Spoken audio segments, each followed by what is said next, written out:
All right, next up is the V-Groove Vbit 45 degree from Spetool.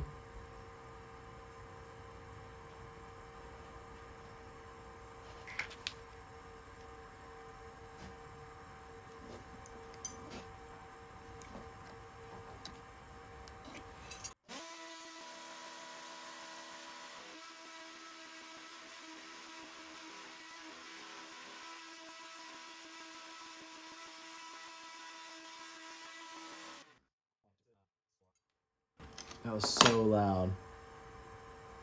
Oh, and you know what? And outside of the box, I just threw it in there. I didn't even look at it, but the blade was loose from the manufacturer. Whew, that was a lot of vibrations. All right, we'll start that up. We won't redo the carve, but we'll start it up and see if the vibration's gone.